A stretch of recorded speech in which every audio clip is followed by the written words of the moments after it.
बिस्मिल्लाहिर्रहमानिर्रहीम। अस्सलाम वालेकुम डियर स्टूडेंट्स। हमने अपनी नज़म शुरू की थी किसान, जिसके शायर हैं जोश वली आबादी। ये आप देख सकते हैं तस्वीर। नज़म किसान के 5 अशार जो थे वो हमने पिछली वीडियो में किए थे। आज हम उससे आगे करेंगे। छठे शेर से हम शुरू करेंगे। शेर देखें। दौड़ती है रात को जिसकी नज़र अफलाक पर, दिन को जिसकी उंगलियां रहती हैं नब्ज़े खाक पर। पहले मानी देख लें। अफलाक आसमान, फलक की जमा आसमान, नब्ज़े खाक यानी ज़मीन की नब्ज़। खाक कहते हैं मिट्टी को, मिट्टी की नब्ज़, ज़मीन की नब्ज़। मतलब इसका क्या हुआ कि मिट्टी की कैफियत या उसकी हालत। अब इस शेर में भी शायर जो है वो किसान की मेहनत मुशक्क़त का जिक्र कर रहे हैं कि किसान जो है वो दिन रात खेतों में मेहनत से काम करता है और उसी की मेहनत की बदौलत जो है वो इंसान और जानवरों को खुराक के ज़ख़ीरे मिलते हैं। किसान दिन में तो सारा दिन अपने खेतों में काम में मसरूफ़ रहता है, लेकिन जब वो रात को अपने घर जाता है और अपने घर में भी उसकी जो जहन होता है वो अपने खेतों की तरफ ही होता है।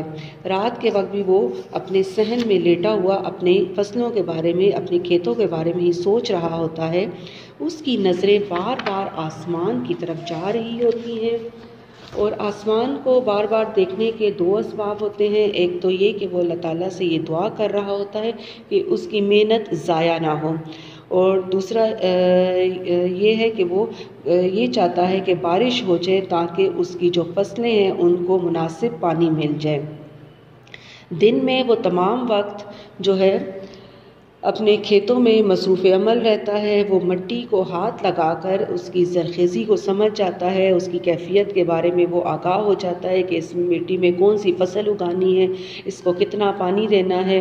अगर मिट्टी में फसल उगाने की कैफियत नहीं है तो वो उसमें खाद डालता है, उसकी पैदावारी क़ुव्वत बढ़ाता है और इस तरह वो यानी तमाम वक्त अपने खेतों में ही मसरूफ़ अमल रहता है, अपने खेतों के बारे में ही, अपनी फसल बढ़ाने के बारे में ही सोचता रहता है।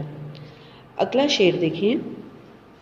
सरनगू रहती हैं जिससे क़ुव्वते तख़रीब की, जिसके बुते पर लचकती है कमर तहसीब की। अब सरनगू का मतलब है सर झुकाना, शिकस्त खाना। क़ुव्वतें ताकतें, तख़रीब खराबी।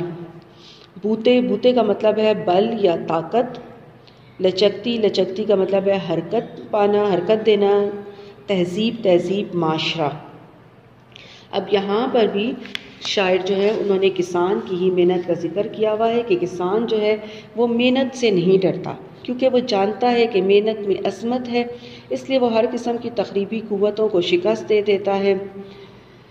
वो मौसम की सख्तियाँ जो होती हैं, जो फसलों को नुकसान देने वाली क़ुव्वतें होती हैं, वो उनसे निपटने का फ़न खूब अच्छी तरह जानता है। सख्त सर्दी या सख्त गर्मी दोनों जो है वो खेतों को नुकसान पहुंचाते हैं।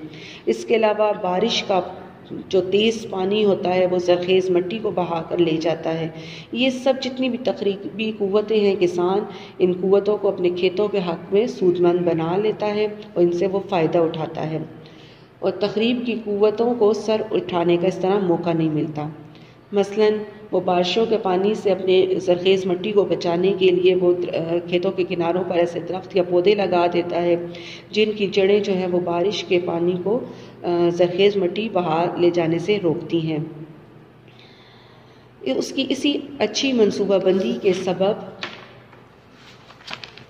माशरे को तरक्की मिलती है, माली आसूदगी आती है, मुल्क में खुशहाली आती है, मईशत बेहतर होती है, तिजारत को तरक्की मिलती है। अगला शेर देखें। जिसकी मेहनत से भभकता है तन आसानी का बाग, जिसकी जुल्मत की हथेली पर तमद्दन का चराग। मेहनत मुशक्क़त, भभकता, भभकता का मतलब है नशोनुमा पाना। तन आसान मतलब काहिल या सुस्त।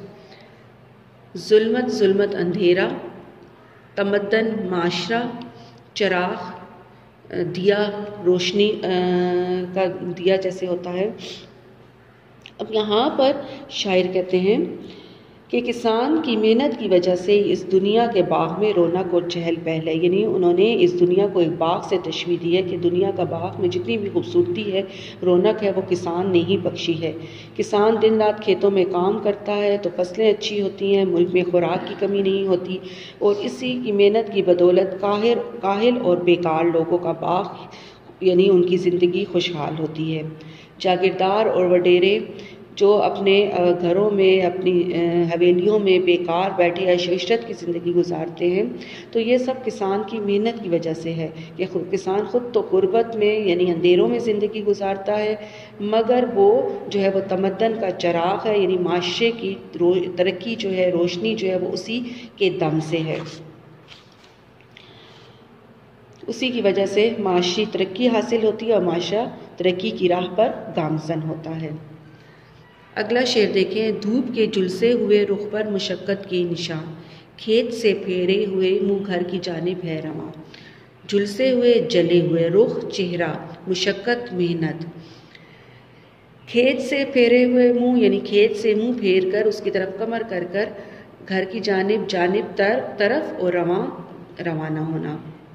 اب یہاں پر شاعر نے کسان کی ایک لفظی تصویر کشی کی ہے کہ کسان جو ہے وہ سارا دن محنت مشقت کرتا ہے، موسم کی سختیوں کی پرواہ نہیں کرتا، شدید گرمی میں وہ اپنے کھیتوں میں کام کر رہا ہوتا ہے، شدید گرمی کی وجہ سے اس کا چہرہ جو ہے وہ جھلس جاتا ہے، اس کے چہرے پر کالے نشان پڑ جاتے ہیں، اس کا رنگ جو ہے وہ خراب ہو جاتا ہے، لیکن یہ اس کی جو چہرے پر نشان ہیں یہ اس کی محنت و مشقت کے آثار ہیں، یہ اس کی محنت کے نشان ہیں، اور اس سب کام کے باوجود جو ہے اس کے چہرے پر اطمینان ہوتا ہے، وہ پرسکون ہوتا ہے کہ اس نے اپنا کام جو ہے وہ ایمانداری سے کیا ہے، اور وہ دن بھر سخت محنت کے بعد، سخت گرمی میں کام کرنے کے بعد وہ شام کے قریب اپنے کھیت کی طرف کمر کر کے اپنے گھر کی طرف روانہ ہو جاتا ہے۔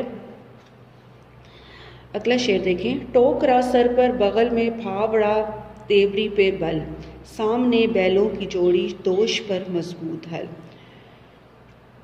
بغل میں پھاوڑا، پھاوڑا کہتے ہیں کدال، یہ مٹی کھودنے کا ایک آہنی آلہ۔